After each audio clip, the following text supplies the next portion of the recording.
अस्सलाम वालेकुम एवरीवन। हम स्टार्ट करते हैं फिर आज का लेक्चर। काफ़ी टाइम जो है वो गुजर चुका हो। सो अब मुझे कंफर्म नहीं है कि सर ने कल आपको कौन सी कमिटमेंट की थी, कौन से टॉपिक की, बट मेरा दिल है कि आज हम जो है वो स्टार्ट करें डिजकिस्ट्रा एल्गोरिदम के बारे में कि डिजकिस्ट्रा एल्गोरिदम जो है वो क्या होता है। सबसे पहले आज हम इसके बारे में समझते हैं कि ये डिजकिस्ट्रा एल्गोरिदम होता कैसे और ये वर्क कैसे करता है। सबको स्क्रीन शेयर हो रही? एनीवन? आवाज़ आ रही है आप No, सब? आवाज़ क्लियर है आप सबको?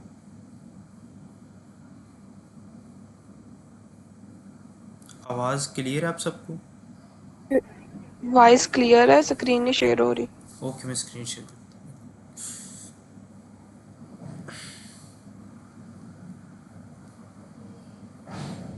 जी। अब शेयर स्क्रीन नज़र आ रही? यस। ओके। अच्छा, आज हमने पढ़ना है डिजकिस्ट्रा एल्गोरिदम कि डिजकिस्ट्रा एल्गोरिदम जो सा है ये होता क्या है और इसकी वर्किंग क्या है। आज इसको थोड़ा बहुत स्टडी करते हैं, फिर नेक्स्ट हम इंशाल्लाह इसके ऊपर कोड वगैरह इसका करेंगे। अच्छा, डिजकिस्ट्रा एल्गोरिदम होता है कि शॉर्टेस्ट पाथ जो सा है ना, सिंगल सोर्स शॉर्टेस्ट पाथ जो सा है वो आपने मालूम करना है। यानी कि आपने ये चीज़ देखनी है कि सबसे शॉर्टेस्ट जो पाथ है वो आप लोगों को कहाँ से मिलेगा। ठीक है। और इसके लिए ना एक बहुत ही फेमस एग्जांपल इस्तेमाल होती है गूगल मैप की। जैसे गूगल मैप के ऊपर हम देखते हैं कि गूगल मैप जो है उसके ऊपर अगर हम मतलब लोकेशन वगैरह लगाते हैं तो वो हमें शॉर्टेस्ट जो सा हम एक डेस्टिनेशन है मेरे घर से, मैंने अपनी यूनिवर्सिटी तक जाना है और उसके लिए मैं जो सा गूगल मैप के ऊपर जो सा एक गूगल मैप पे लोकेशन ऐड कर देता हूँ। तो जो सा गूगल मैप है वो फिर मुझे शॉर्टेस्ट पाथ बताएगा कि कौन से रोड्स सेफ हैं और ठीक है, और शॉर्टेस्ट पाथ जो सा है, शॉर्टेस्ट रूट जो सा है मेरा यूनिवर्सिटी पहुंचने का वो क्या होगा। ठीक है। तो वो गूगल मैप जो सा है ना, ये एक रियल लाइफ जो सी है ना एग्जांपल है डिजकिस्ट्रा एल्गोरिदम की। ठीक है। अच्छा, डिजकिस्ट्रा एल्गोरिदम जो है ये वर्क कैसे करता है? ये वर्क ऐसे करता है कि इसने शॉर्टेस्ट पाथ जो सा है वो मालूम करना होता है। जैसे फॉर एग्जांपल हमने अपने घर से अपनी स्कूल तक जाना है, तो उसके लिए एक मुझे टाइम लग रहा है 5 मिनट्स का वहाँ तक पहुँचने के लिए, और एक मुझे टाइम लग रहा है 30 मिनट्स का वहाँ तक पहुँचने के लिए। तो हम कौन से वाली अप्रोच जो सी है उसको यूज़ करेंगे? एनीवन?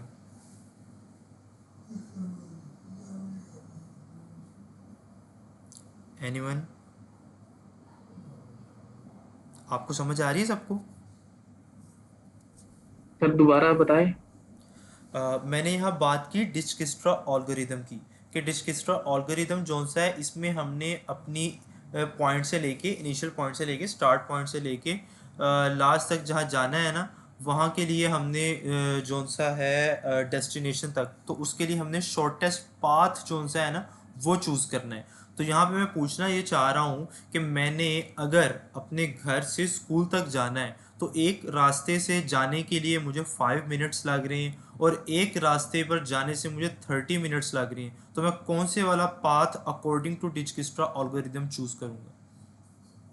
5 मिनट वाला। 5 मिनट्स वाला। 5 मिनट्स वाला मैं क्यों चूज करूंगा? वो मैं इसलिए चूज करूँ कि वो मुझे शॉर्ट पड़ रहा है। तो हर इंसान यही कहता है कि यार कौन सा रूट जो सा है वो शॉर्ट, सेफली और टाइमली मुझे वहाँ पहुँचा दे, ताकि वहाँ पे हम पहुँच सकें।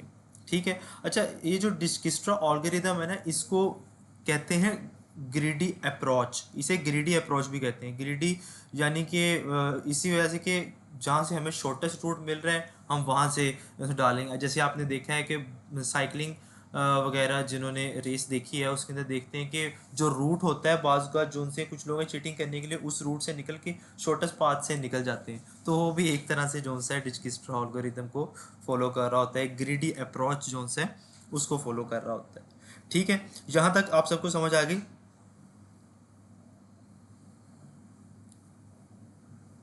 यस। हाँ जी।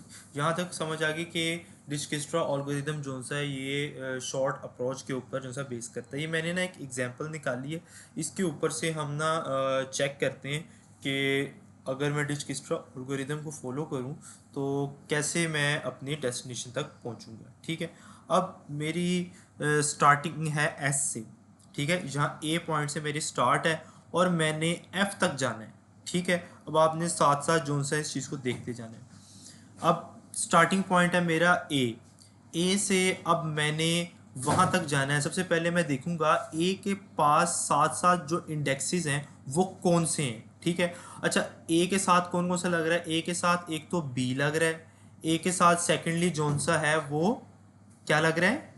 सी। ठीक है, एक तो बी लग रहा है इसके साथ और दूसरा इसके साथ लग रहा है सी लग रहा है। ठीक है, तो अब मुझे बताएं मैं मेरे पास शॉर्टेस्ट पाथ क्या बन रहा है, क्योंकि ये दोनों बराबर में पड़े हैं। मैं ए से बी तक जाऊं या फिर ए से सी तक जाऊं? ए से बी तक जाने के लिए मुझे 2 मिनट्स लग रहे हैं, ए से सी तक जाने के लिए मुझे 4 मिनट्स लग रहे हैं। तो इन दोनों में से मैं कौन सी अप्रोच जो सी उसको चूज करूँ? बी। बी वाली अप्रोच जो सी है वो चूज करूँगा, क्योंकि मुझे 2 मिनट वहाँ लग रहे हैं। अब लगा लें ए से मैं आ गया हूँ बी तक।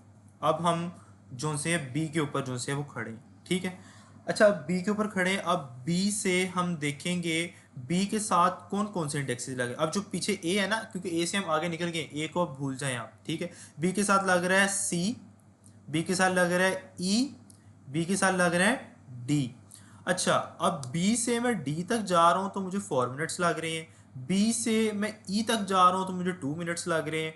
और बी से सी तक जा रहा हूँ तो मुझे कितने मिनट्स लग रहे हैं? 1 मिनट लग रहा है।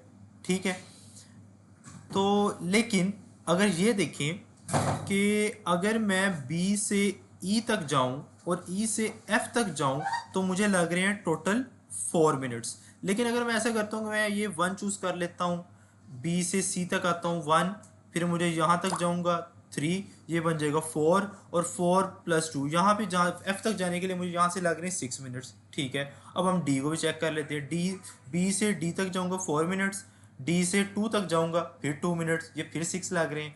तो मैं फिर कौन सी अप्रोच यूज़ करूँगा एफ तक जाने के लिए? ई वाली। आपकी आवाज़ पता नहीं ज़्यादा ऊंची आ रही, मैं थोड़ी ई वाली। 1 मिनट। जी आप बोलिएगा। ई। ई वाली अप्रोच जो सी है उसको हम यूज़ करेंगे। ठीक है, तो ई तक, ई बी से जाएंगे हम ई तक, ई से जाएंगे एफ तक, ये हमारी फाइनल डेस्टिनेशन थी। अब हम इसको जो सा एक बार कैलकुलेट कर लेते हैं।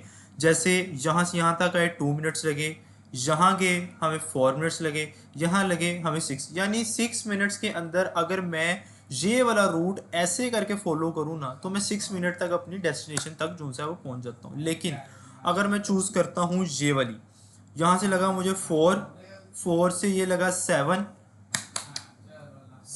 7 से जो सा है यहाँ एफ तक जाने के लिए मुझे लगा 9, यानी कि मैं अपनी डेस्टिनेशन तक पहुँचने के लिए यहाँ से मुझे लग रहे हैं 9 मिनट्स। ठीक है, और यहाँ से कितने लगे? मुझे 6 मिनट लगे। इसी तरह अगर देखा जाए, मैं अगर करता यहाँ से ए से बी तक जाता या बी से इस तरफ आ जाता, 2, ये हो गया 3, 3 और 3 6, ये 7 8, यानी कि हमने अकॉर्डिंग टू डिजक्स्ट्रा एल्गोरिथम ये चेक कर लिया हमें शॉर्टेस्ट पाथ क्या मिलता है। तो यही जोन सा है वो हमारा शॉर्टेस्ट जोन सा है वो पाथ होता है। और किसी का इससे रिलेटेड कोई क्वेश्चन हो? एनीवन? सर आपने बताया कि मतलब हम शॉर्टेस्ट पाथ यूज करेंगे, जी, तो ये सेकंड में हमने ई को क्यों यूज किया है? मतलब हमने ये ई तो को लॉन्गेस्ट है सी से, तो ये कैसे डिसाइड होगा? ये डिसाइड इसके नंबर्स के बेस पे होगा। नंबर्स की बेस पे, जैसे फॉर एग्जांपल देखें, आप कहते हैं कि जी सी से लॉन्गेस्ट है, चले आपकी मान लेते हैं। ए से बी तक गए हमें 2 मिनट्स लगे, 2 से सी तक गए हमें 3 मिनट्स लगे, सी से फिर ई तक आए क्योंकि मैंने एफ तक जाना ही जाना है तो मुझे 3 मिनट्स वहाँ लगे, 3 मिनट्स ये 6 मिनट लगे, और ई से फिर मैंने एफ तक जाना है तो मुझे 8 मिनट्स यहाँ पे लग रहे हैं। लेकिन अगर हम यहाँ से ए से बी तक जाएँ 2 मिनट्स, बी से ई तक जाएँ 2 मिनट 4 मिनट, ई से एफ तक जाएँ तो 6 मिनट। अगर मैं सी किसे उसको फॉलो करूँ तो मुझे 8 मिनट लग रहे हैं मुझे अपनी डेस्टिनेशन तक पहुंचने के लिए, ठीक है। लेकिन अगर मैं ई से चूज़ करूँ तो मुझे 6 मिनट्स लग रहे हैं, तो फिर मैं किसको चूज़ करूँगा, 8 मिनट में अपनी डेस्टिनेशन में पहुंचना या 6 मिनट्स में। सर मैंने ये पूछना था कि मतलब बी के साथ तो तीन है ना, डी सी ई, और जी उसमें सबसे छोटा तो सी वाला है। तो वो ये ई को कैसे डिसाइड करता है, मतलब ये टू हम वाले। जी जी जैसे बहुत मतलब हमने जी ये इसलिए ए के इस साथ बी और सी है, तो 1 2। ये इस तरीके के साथ डिसाइड जी करता सर है। बता। जी मैं यही बताने लगा, ये इस तरीके के साथ डिसाइड करता है कि आपने नेक्स्ट भी देखना है कि एफ तक पहुंचने के लिए कहाँ से आपको जो सा है वो शॉर्टेस्ट पाथ मिल रहा है, ठीक है। अब ये डिसाइड करता है आपका शॉर्टेस्ट पाथ, जैसे आप कन्फ्यूजन आपको यहाँ हो रही है कि बी से जब हमने नेक्स्ट जाना है तो मैं ये ई तक क्यों जा रहा हूँ या डी तक क्यों जा रहा हूँ या सी तक क्यों नहीं जा रहा, तो सी तो इन तीनों में सबसे छोटा है। हमने नेक्स्ट वाला नहीं देखना, हमने उससे नेक्स्ट वाला भी देखना है कि आया एफ तक पहुंचने के लिए उससे नेक्स्ट वाला क्या कम पड़ रहा है। जैसे फॉर एग्जांपल कुछ स्टूडेंट्स हैं वो राइट करते हैं और वो राइट करते वक्त जोन सा है ये तीन आए थे और वो कहते हैं हम सी की तरफ चल जाते हैं, सी से वो ई की तरफ चल जाते हैं, यानी 2+1+3 6 मिनट्स तो यहाँ लग गया हमें, यहाँ से 8 मिनट्स लग रहे हैं। अब उसने अपनी कॉपी के ऊपर लिख लिया कि जी एफ तक पहुँचने के लिए सी से अप्रोच है 8 मिनट्स लग रहे हैं। फिर वो चेक कर लेता है कि भाई मैं इस साइड से भी देख लेता हूँ, यहाँ से वो देखता है तो 2+2 और +2 ये वाला 6, वो लिख लेता है यार ई के अप्रोच से अगर मैं यूज़ करूँ तो मुझे 6 मिनट्स लग रहे हैं, हमने 6 भी लिख लिया। फिर हम चेक कर लेते हैं बी से एफ तक जाने के लिए डी के अप्रोच यूज़ करें तो क्या 2+4 6 और +2 8, मैंने लिख लिया 8। अब मेरे पास तीन नंबर्स आ गए हैं कि सबसे पहले अगर मैं बी से सी की तरफ जाके फिर एफ तक अप्रोच करता हूं तो मुझे 8 मिनट्स लग रहे हैं, बी से डी की तरफ जाता हूं फिर एफ तक अप्रोच करता हूं तो मुझे 8 मिनट्स लग रहे हैं, बी से ई की तरफ जाता हूं और फिर एफ तक जाता हूं तो मुझे 6 मिनट्स लग रहे हैं। बताएं इन तीनों में से मैं फिर कौन सा नंबर चूज करूंगा। ये ए बी ई वाला। ई वाला चूज करूँ, क्यों, क्योंकि मैंने तीनों की डेस्टिनेशन लिख ली कि हाँ अगर मैं इस रूट को फॉलो करूँगा तो मुझे जो सा इतना टाइम जो सा वो लगे। देखिए ना अगर आप कहते हैं जी मैं यहाँ से निकलूँ, फॉर एग्जांपल एक छोटी सी स्ट्रीट है, आप कहते हो मैं इस साइड से निकल जाता हूँ, लेकिन उस साइड से निकलने के बाद आपको एक लंबा रूट जो सा वहाँ से कवर करना पड़ेगा। आपने छोटी अप्रोच तो ले ली, लेकिन हमने टोटल अप्रोच चेक करनी है कि टोटल हमें अपनी मंजिल से लेके, यानी ये मेरा स्कूल है, मुझे अपने स्कूल से सॉरी ये मैं हूँ ए और ये एफ मेरा जो सा यहाँ पे करके मेरा स्कूल है।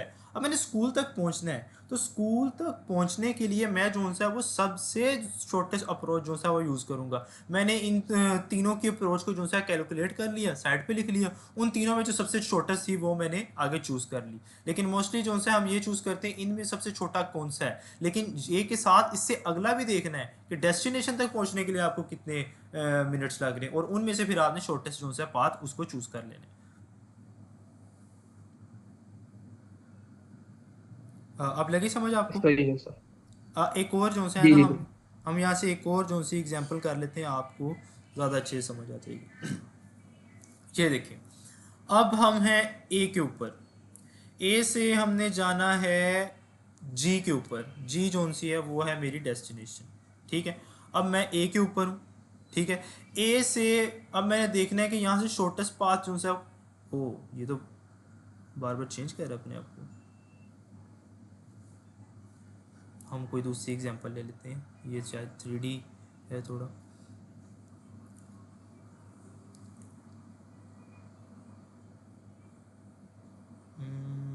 ये वाली एग्जांपल लेते हैं, ये वाली एग्जांपल बहुत ज़्यादा ना यूज़ होती है मोस्टली। अच्छा अब ये वाली एग्जांपल जो सी हम ये देख लेते हैं। अब हैं हम यहाँ पे, ये हैं, ये हूँ मैं, ठीक है, या ये हैं आप, और आपने जाना है अपनी डेस्टिनेशन, अपने स्कूल कह लें इसको या यूनिवर्सिटी कह लें।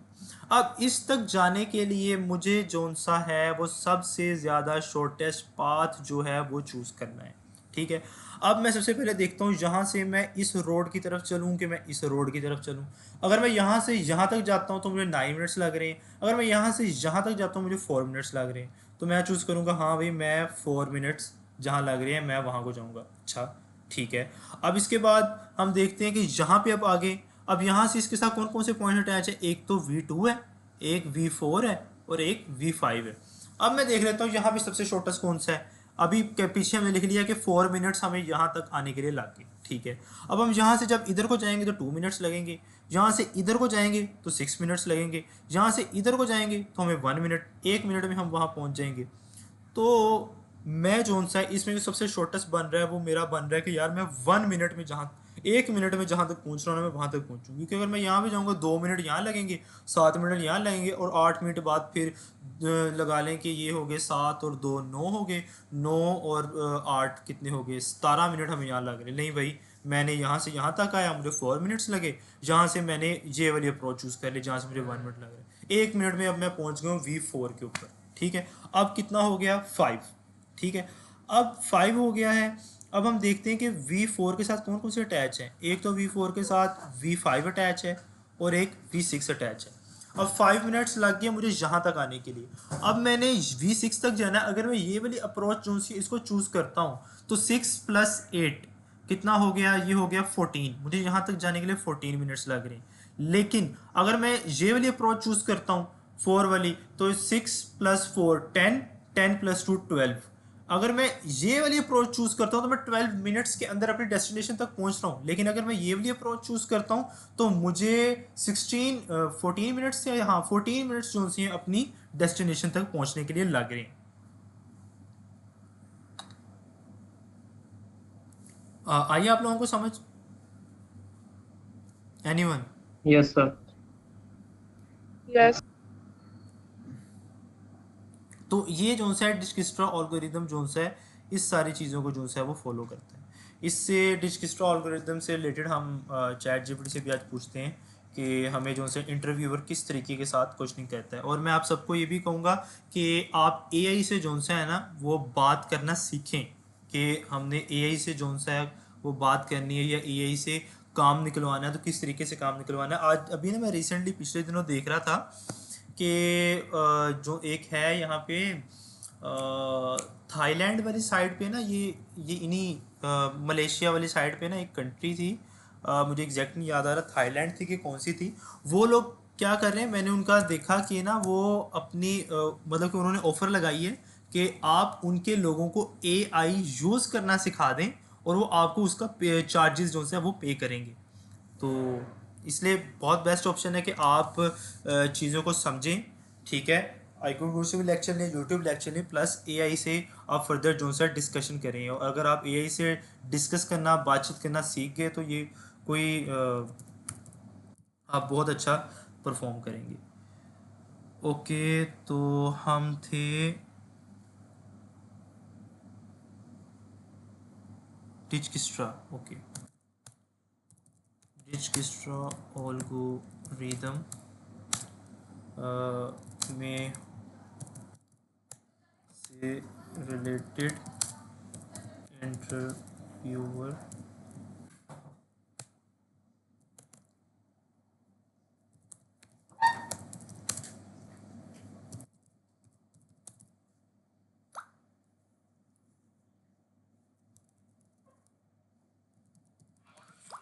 इसको भी थोड़ा देख लेते हैं, साथ आपको मैं इसको परफॉर्म भी करा दूंगा।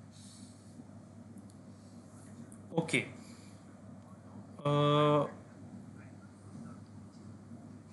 सबसे पहले तो हमने अगर क्वेश्चन अगर पूछे फर्स्टली कि डिजकिस्ट्रा एल्गोरिदम क्या होता है, तो वो हम लोगों ने बता दी कि डिजकिस्ट्रा एल्गोरिदम जो है शॉर्टेस्ट पाथ फॉलो करने के लिए हम डिजकिस्ट्रा एल्गोरिदम को यूज़ करते हैं। और डिजकिस्ट्रा एल्गोरिदम को जो है वो ग्रीडी एल्गोरिदम भी कहते हैं, ठीक है।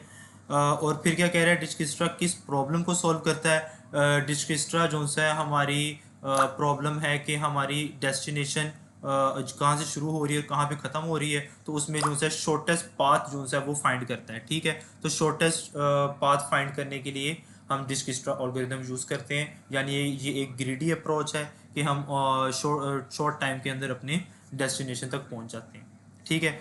ओके, टाइम कॉम्प्लेक्सिटी इसकी बताइए, स्पेस कॉम्प्लेक्सिटी, बीएफएस कैसे डिफरेंट है, डीएफएस। ओके, ये इसकी फर्दर जो है डिजकिस्ट्रा की फर्दर जो है टाइप्स वगैरह आ गई, इसको हम इंशाल्लाह डिटेल के अंदर स्टडी करेंगे। डीएफएस और बेलमन फोर्ड क्या होती है। अच्छा, यहाँ पे थी एक बीएफएस। ओके, बीएफएस अप्रोच देख लेते हैं।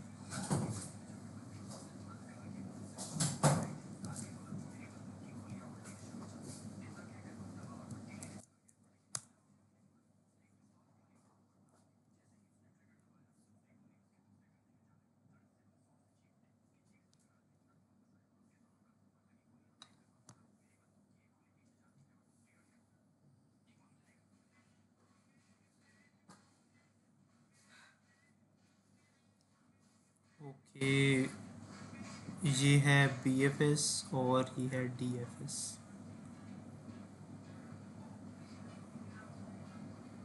ओके, अब आपको जो सा है बी एफ एस और डी एफ एस का जो सा है कॉन्सेप्ट जो सा है वो समझाता हूँ। अच्छा, बी एफ एस जो सा है,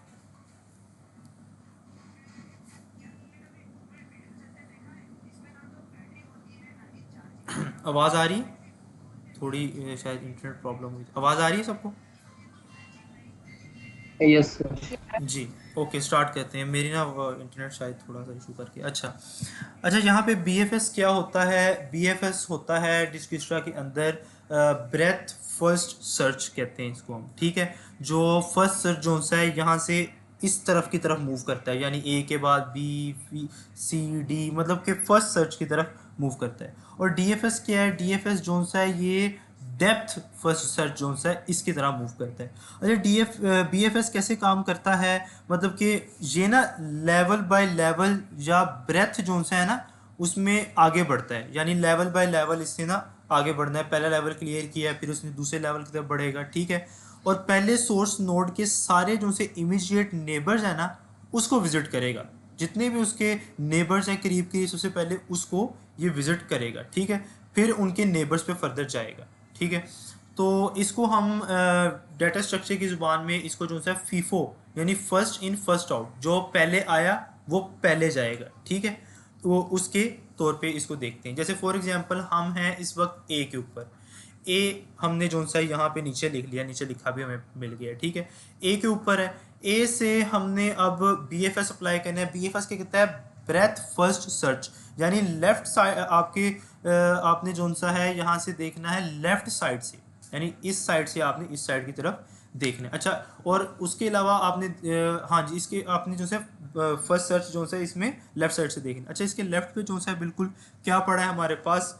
बी जोन है वो पड़ा हुआ है, ठीक है। हमने बी जोन है वो लिख लिया। फिर इसके फर्दर ए के नेबर में क्या आता है? सी आता है। हम लेफ्ट साइड से चेक कर रहे हैं तो हम सी आया, सी को हमने यहाँ लिख दिया। फिर क्या आया? ए के फर्दर नेबर में डी है, तो हम लेफ्ट साइड से सर्च कर रहे थे तो हमने इसको डी कर दिया, यानी यहाँ पे आ गया डी। अब क्या करना है हमने, क्योंकि ब्रेथ फर्स्ट सर्च में हम लेफ्ट साइड से हमेशा सर्च करते हैं, तो इसके बाद जब हमने ए के सारे नेबर्स को जो सा है वो देख लिया, उसके बाद क्या करेंगे हम लेफ्ट साइड पे देखेंगे कौन सा नेबर है। यहाँ पे ई पड़ा हुआ है, और ई किसका नेबर है? सी का नेबर है। सी के सभी नेबर्स को हम लेफ्ट साइड से चेक करेंगे, तो हम चेक करेंगे यहाँ से, तो ये ई आ गया, ई हमने नीचे लिख दिया। फिर इसको और लेफ्ट साइड में मूव किया हमने, तो यहाँ पे हमारे पास जो है वो एफ आ गया, ठीक है। इसी तरीके से अगर हम देखें डी एफ एस क्या होता है? डी एफ एस होता है डेप्थ फर्स्ट सर्च, यानी मतलब कि ये कैसे काम करता है? ये ना मतलब कि उसकी गहराई के अंदर जो सा है वो काम करता है, यानी कि इसने राइट साइड से तो स्टार्ट करना है, राइट साइड से इसने स्टार्ट करना है, लेकिन जब इसने राइट साइड से स्टार्ट करना है इसने लेफ्ट की तरफ राइट इस तरह नहीं मूव करना। इसने फिर उस नेबर्स को गहराई तक जाके जो है ना चेक करना है जब तक वो ख़त्म नहीं होता। जैसे फॉर एग्जांपल हमारे पास था ए, अब हम डी एफ एस जो है, डी एफ एस को हम कहते हैं लीफो। लीफो मतलब लास्ट इन फर्स्ट आउट, जो सबसे लास्ट पे आया वो सबसे पहले जो सा निकलेगा, ठीक है। अब यहाँ पे देखते हैं, हम ए पे थे, ए से हम गए राइट साइड पे, हमने अप्रोच देखी, यहाँ पे डी, डी पे आ गए। डी से अब हमने इस साइड को नहीं जाना, क्योंकि इसके अंदर हमने क्या था? डेप्थ, मतलब ये जो पॉइंट पकड़ता है उसकी डेप्थ तक जाता है, यानी हम डी तक आए, डी से फर्दर इसकी डेप्थ तक जाएगा तो ये आ जाएगा एफ, ठीक है। अब ए था, हम राइट साइड से देखा डी, डी डी की फर्दर डेप्थ में गए एफ। अब यहाँ एफ, अगर एफ के आगे भी कोई एक और सिंबल वगैरह बना होता तो हम उसकी तरफ मूव करते, लेकिन अब हम आगे सिंबल नहीं है उसकी तरफ मूव नहीं करते, तो उसके बाद क्या करते हैं हम फिर ऊपर जाते हैं, ऊपर जाके फिर देखते हैं इसके नेबर में क्या है, राइट साइड पे सी पड़ा हुआ है, ठीक है। हमने सी ले लिया, सी को हमने यहाँ लिख दिया। सी के बाद फिर हम इसकी डेप्थ में जा रहे हैं, अब इसकी डेप्थ में जाके देखा हमारे पास ई आ गया, हमने ई जो सा है वो लिख लिया, ओके है। अब ई के आगे कोई सिंबल नहीं है, कोई अल्फ़ाबेट नहीं है, तो हम यहाँ रुक जाएंगे, हम फिर वापस जाएंगे ऊपर, ऊपर जाके फिर देखेंगे अब क्या बच गया, बी, उसकी डेप्थ में जाएगा, बी के नीचे कोई सिंबल नहीं है तो यहाँ स्टॉप कर देगा और ये बन जाएगा A D F C E F, ठीक है। अब आपको समझ आया ब्रेथ फर्स्ट सर्च का कॉन्सेप्ट और डीएफएस का कॉन्सेप्ट, बीएफएस और डीएफएस।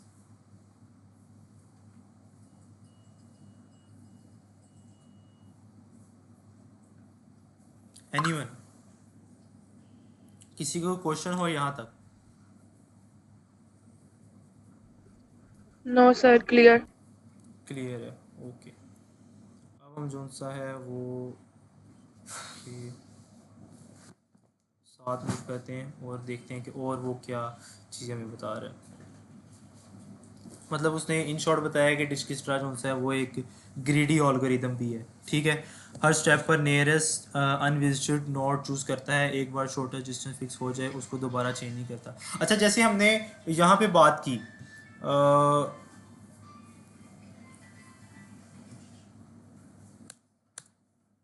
डिजकिस्ट्रा ऑल्गोरिदम,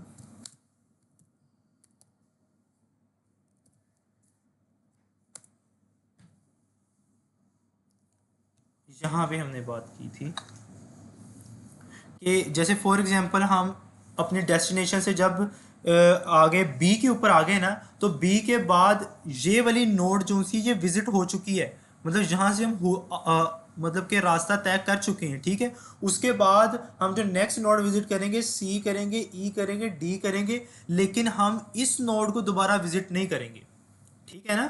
डिजकिस्ट्रा के अंदर ये है, ये ग्रेडी एल्गोरिदम है। जब आपने एक नोड विजिट कर ली है, आपने एक फासला तय कर लिया है, आप वापस उस फासले को तय नहीं करोगे। उसके आगे जो फर्दर जो उसके फासले हैं, फर्दर जो उसके डिस्टेंस है, हम उन चीज़ों को जो सा देखेंगे। इसलिए जो सा वो कह रहे हैं कि इसे ग्रेडी अप्रोच जो सा वो कहा जाता है। ओके,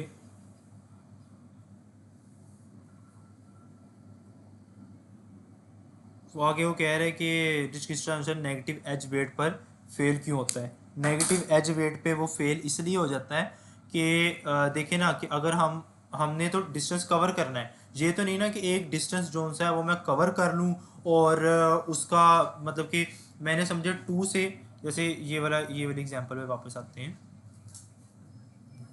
ये वाली एग्जांपल, जैसे फॉर एग्जांपल यहाँ पे होता -2, ठीक है।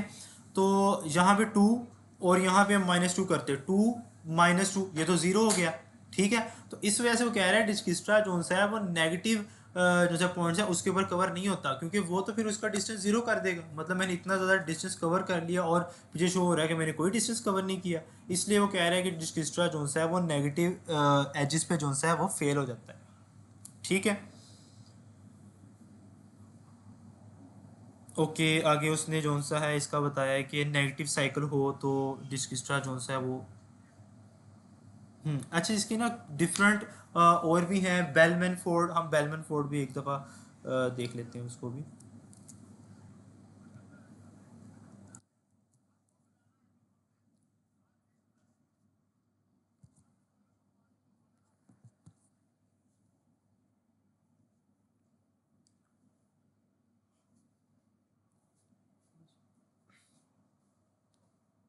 ये देखिए बेलमैन फोर्ड कुछ इस टाइप का होता है।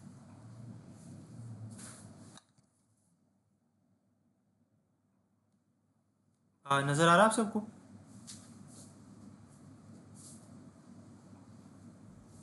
Yes sir. Yes sir. अच्छा, बेलमैन फोर्ट जो है ना उसके अंदर मतलब एक डिस्टेंस आप वहाँ तक गए हो, फिर वहाँ से वापस आए हो, यानी कि जैसे डिजकिस्ट्रा एल्गोरिदम में नेगेटिव एजेस जो से है ना उस पर काम नहीं करता, यानी डिजकिस्ट्रा एल्गोरिदम जो है नेगेटिव एजेस पे जाके फेल हो जाता है। लेकिन बेलमैन फोर्ड की सबसे बड़ी पावर ही ये है कि वो नेगेटिव वेट्स के साथ भी जो है परफेक्टली काम कर लेता है। जैसे अगर हमारे पास है एक एल्गोरिदम, उसके अंदर हमारे पास पॉजिटिव नंबर्स है, ठीक है, उसके ऊपर हम सीधा सीधा डिजकिस्ट्रा एल्गोरिदम अप्लाई कर देंगे, बीएफएस अप्लाई कर रहे हैं, डीएफएस अप्लाई कर रहे हैं, ठीक है। लेकिन अगर हमें इंटरव्यूअर जो है ऐसा क्वेश्चन दे देता है कि आपने डिजकिस्ट्रा मतलब कि एल्गोरिदम जो है वो आपने अप्लाई करना है और उसके अंदर हमें वो नेगेटिव पॉइंट्स दे देता है, तो हमने फ़ौरन हमारे दिमाग में आ जाना चाहिए कि हाँ भाई यहाँ पे जो है वो बेलमैन फोर्ड जो है वो लगेगा, क्योंकि बेलमैन फोर्ड जो है वो नेगेटिव नंबर्स पे बहुत आसानी के साथ वो काम करता है। जैसे कि अगर हम इंटरव्यूअर जो है ना वो मोस्ट इंपॉर्टेंट जो है ना वो क्वेश्चन ये पूछता है कि अगर किसी ग्राफ में ऐसा साइकिल बन जाए जिसका कुल वेट जो है माइनस आ रहा हो, मतलब कोई एक ये ग्राफ है इसके अंदर कोई ऐसा साइकिल बन जाए कि जिसका मतलब कि रेट जो है वो माइनस में आ रहा हो, तो कोई भी एल्गोरिदम वहाँ पे जो है शॉर्टेस्ट पाथ निकाल नहीं सकता। क्योंकि शॉर्टेस्ट पाथ वो कैसे निकालेगा कि जब नंबर ही जो है आपस में माइनस हो जा रहे हैं, नंबर नेगेटिव में जाए जा रहे हैं, नंबर जीरो हो जाएंगे, तो शॉर्टेस्ट पाथ हम कैसे निकालेंगे? वो तो जीरो हो जाएगा या फिर नेगेटिव में चल जाएगा। ठीक है। तो उसके साथ जो है आप जितनी बार उस साइकिल में घूमेंगे ना, वो आपको जो है वो फॉल्स उतना ही मजीद जो है ना वो कम होता जाएगा, यानी इन्फिनिटी तक जो है वो चला जाएगा जब आप उसके ऊपर नेगेटिव के ऊपर जो है अप्लाई करेंगे। लेकिन बेलमन फोर्ड जो है एल्गोरिदम है ना, ये आसानी से डिटेक्ट कर लेता है और कंप्यूटर को बता देता है कि जहाँ पे जो है ना ग्राफ में नेगेटिव वेट साइकिल है, इसका शॉर्टेस्ट पाथ निकालना मुश्किल है, या इसको किस तरीके के साथ इसकी लॉजिक जो है वो अप्लाई की जा सकती है। अच्छा, एक ना बेलमन फोर्ड का एक तरीका है, जैसे ब्रूट फोर्स, यानी जो सा हम कहते हैं कि मेहनत वाला है कि हम ब्रूट फोर्स अप्लाई करते हैं, ठीक है, या डायनेमिक जो सी प्रोग्रामिंग पर बेस करता है, ठीक है। तो इसके लिए जो से ना स्टेप्स इसके फॉलो होते हैं कि टोटल नोट्स ये वगैरह काउंट करता है, रिलैक्सेशन या एल्गोरिदम ग्राफ सारे जितनी एजेस है ना उसको माइनस टाइम मरतबा या लूप चलाकर जो है वो अपडेट चेक करता है, या नेगेटिव साइकिल जो है उसको चेक करता है चलाने के लिए, या आखिरी बार में सारे एजेस को फिर चेक करता है कि अगर अब भी किसी नोड का फासला मजीद कम हो रहा है तो इसका मतलब कि ग्राफ में नेगेटिव साइकिल मौजूद है। यानी कि वो उसको चेक करता है और चेक करने के बाद अब भी अगर वो कहता है ना कि इसके अंदर कोई ना कोई फासला मजीद कम हो रहा है, तो इसका मतलब ग्राफ के अंदर कहीं ना कहीं वो जो सा ये यूज़ हो रहा है। ठीक है, मज़ीद हम देख लेते हैं इसको। ओके। तो सर ये जी जी नेगेटिव और डिस्टेंस में नेगेटिव कैसे आता है? जी, समझा नहीं मैं आपकी बात। ये मैं पूछ रहा था कि नेगेटिव, ये बेल फॉर्डमैन था आपकी आवाज़ कट गई है। या बेलमैन वाला एल्गोरिथम जो आपने देखा, इसमें जी जी अभी आवाज आ रही है? जी जी, अब आ रही है। ये बेलमैन एल्गोरिथम में जो है ये नेगेटिव वैल्यूज जो है, हम्म। तो ये डिस्टेंस में नेगेटिव वैल्यूज कैसे आते हैं? डिस्टेंस के अंदर नेगेटिव वैल्यूज, फॉर एग्जांपल उसने आपको जो सा नेगेटिव के अंदर वैल्यूज दे दी, ठीक है। लगा लें आपको इंटरव्यूअर ने जो सा है ना वो एक क्वेश्चन दे दिया है कि आपके पास हेलो, आवाज़ आ रही है? जी आ रही है। अच्छा, इंटरव्यूअर ने जो है ना आपको एक ग्राफ दे दिया और उस ग्राफ में कहता है कि इसके ऊपर जो है वो आपने एल्गोरिदम जो है वो अप्लाई करना है, ठीक है। और वो आपको एल्गोरिदम इस तरह का दे देता है कि उसके अंदर पॉजिटिव वैल्यूज या फिर नेगेटिव वैल्यूज भी आती हैं। या फ़र्ज़ करें कि आपके शहर से दूसरे शहर जो है ना वो ट्रेडिंग या बिजनेस करने जा रहे हैं, ठीक है। अगर आप नोड ए से नोड बी पर जाते हैं, ठीक है, तो वहाँ रास्ते का टूल टैक्स जो है यानी टूल प्लाजा जो आपने टूल देना होता है, यानी आपने एक शहर से दूसरे शहर सफ़र किया है ना, जो एक शहर से दूसरे शहर आप सफ़र करते हैं तो आपको रास्ते में एक टूल प्लाजा जो है ना उसका एक चार्जेस जो है वो पे करने होते हैं। यानी लगा लें कि आपका जो है 10 रुपये वहाँ पे खर्चा आ गया, ठीक है। लेकिन अगर आप नोड बी से नोड सी वाले रास्ते से जाते हैं तो वहाँ एक ऐसी मार्केट है जहाँ पे आपको किसी डील पर कैशबैक या प्रॉफिट या डिस्काउंट वगैरह नहीं मिलता, तो आप जो है ना 15 रुपये जो से अपने वहाँ बचा लेते हैं। यही चीज़ यहाँ पे अप्लाई हो रही होती है कि हमने जो सा चेक करना होता है कि हमारा शॉर्टेस्ट पाथ जो है कैसे बन रहा है। लेकिन अगर वहाँ पे जैसे अब मैंने रास्ता तय करना है, मैंने अपने स्कूल से अपनी यूनिवर्सिटी तक जाना है और मेरे यूनिवर्सिटी स्कूल के दरमियान एक टूल प्लाजा आ जाता है, ठीक है। तो वो टूल प्लाजा जो है वो नेगेटिव का एक पॉइंट है कि वहाँ पे जब मैं जाता हूँ ना तो वहाँ पे मेरे जो है ना पैसे वो कटते कटते हैं, ठीक है। तो इस तरह की जो भी ऑपरेशन आ जाए ना तो वो जो है बेलमैन फोर्ड जो है वहाँ पे अप्लाई होता है। ओके। जी, इसका ही होता है। अच्छा, तो हम इसको मज़ीद देख लेते हैं। इसका ना कल हम इंशाल्लाह एल्गोरिदम करेंगे। आज सर अली ने क्लास लेनी थी तो सर अली शायद कहीं बिज़ी थे, तो मैंने कहा चले मैं ना आज फिर थोड़ा बहुत आपको डिजकिस्ट्रा के बारे में बता देता हूँ, और देन फिर हम कल जो सा है, कल तो आई थिंक सो वीकेंड हो गया है, तो फिर हम इसका जो सा है वो एल्गोरिदम कोड वगैरह कर लेंगे। जहाँ तक अगर किसी का कोई क्वेश्चन हो तो पूछें।